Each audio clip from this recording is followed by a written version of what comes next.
scales. Like them or not, like yours truly, you still need to be able to play them, because they are a huge part of music. Alright, let's jump right into it. This is the best site for piano scales. It's literally called pianoscales.org.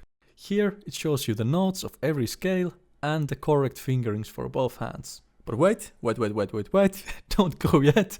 This video is about reading scales with Synthesia, and hopefully by the end of the video you will agree with me that reading scales with Synthesia ain't too bad. But first, let's establish a couple of core rules that you will be following when playing these scales.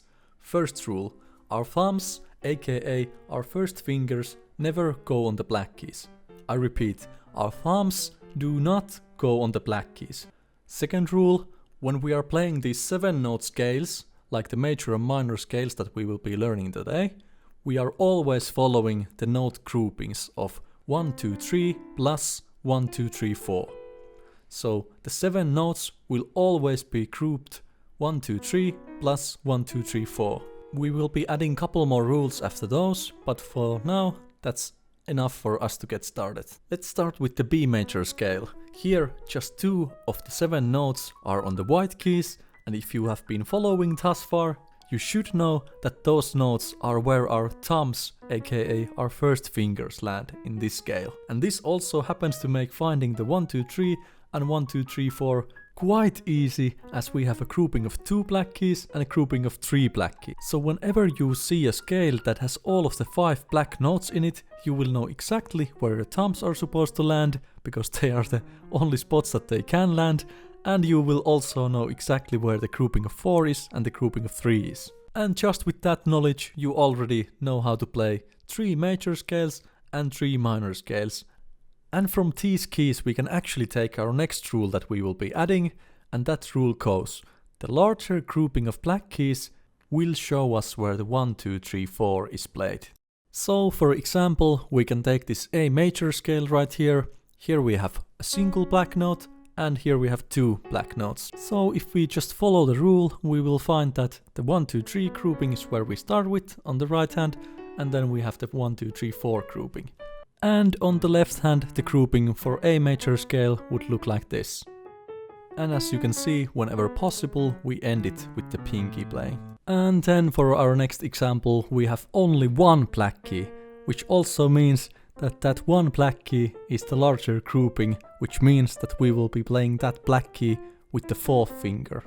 And just to repeat that, whenever we see a scale that has only 1 black key, our aim is to land on that black key with our 4th finger. Here for example, in the G major scale, we have 6 notes before the black F sharp, so we will need to play 3, 2, 1, 3, 2, 1 before we can start the 4, 3, 2, 1 when climbing up the scale. And now the final scales that we need to go over are the scales that have the same amount of black notes in both groupings. So they might have 1 black note, or 2 black notes, or none.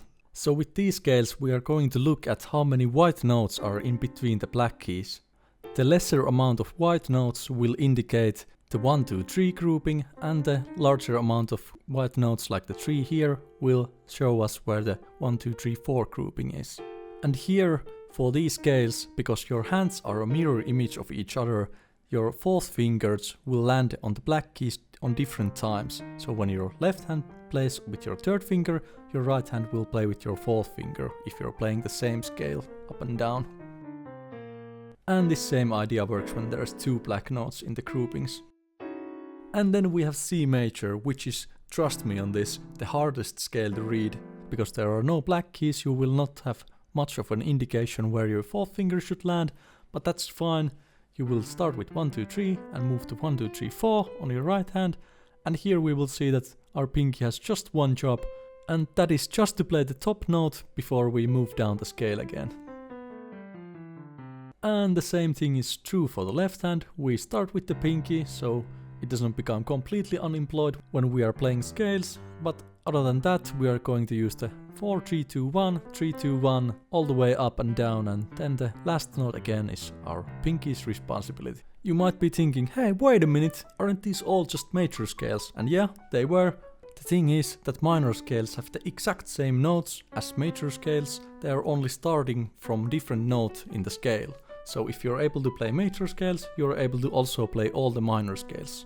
Okay, just so things wouldn't be too easy, we need to go back to my previous video about hand positions. I really recommend watching the full video, of course, but you will be able to follow along without doing so. Let's take this chord in the 5th hand position. If we follow the scale fingering rules that we learned today, we would be playing the pattern like this. And yeah, it's a totally usable fingering, however I would recommend absolutely using the 5th hand position here and playing each of the notes with one of the 5 fingers.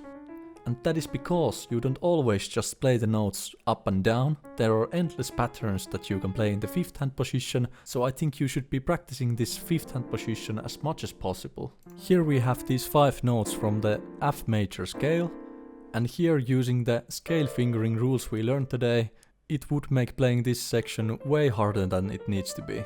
So to keep it really simple, when there are 5 scale notes, you can always use your 5 fingers, but when there's more, you will have to use the scale fingering rules.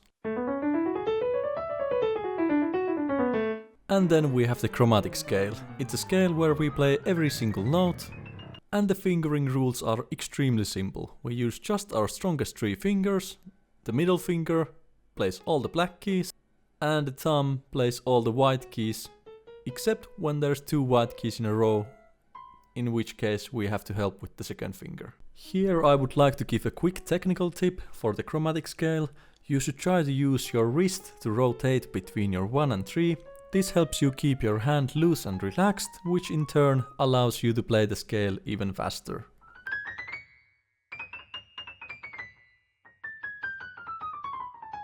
Alright, let's see how we apply these scale fingering rules to actual songs. Here we have the example from the intro. Here we have 1 black key, so we know that this is the 1, 2, 3 spot of the scale, and here we have 2 black keys, so there's the 1, 2, 3, 4. And as we have already learned, when we are turning in the scale, as long as we have fingers left, we will be using those, so the 4th finger helps there. Here is a bit trickier section to read perhaps, because here we could move our fingers already to the next position after playing 1, 2, 3, but if we do that, we will notice that our fingers simply aren't able to reach the black key again without doing some really awkward stuff. So instead we will play these 2 white notes with 4th and 5th finger, and then we can play the black key again with our 3rd finger here. And then we can move to the 1, 2, 3, 4 position again. And here we have again the pinky helping us to fill in the last note.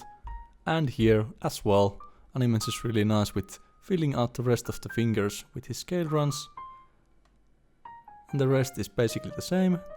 Here we have the 4, 3, 2, 3, 4. It's cut a bit short. And then it's the same as before. Nothing new here. We already know how to play all of this. Here the D becomes D flat, but we already have the fingers ready for that. And then we have the final 4, 3, 2, 3, 4, and here, just to make things a tiny bit more confusing, we are going to break our rule of our thumb not going to the black keys, because this right here is the 5th hand position. We have the pinky and thumb making a 5th on the black keys, and the 3 notes fill in with the rest of the fingers. So here we had a concrete example of the hand positions taking priority over the scale fingerings.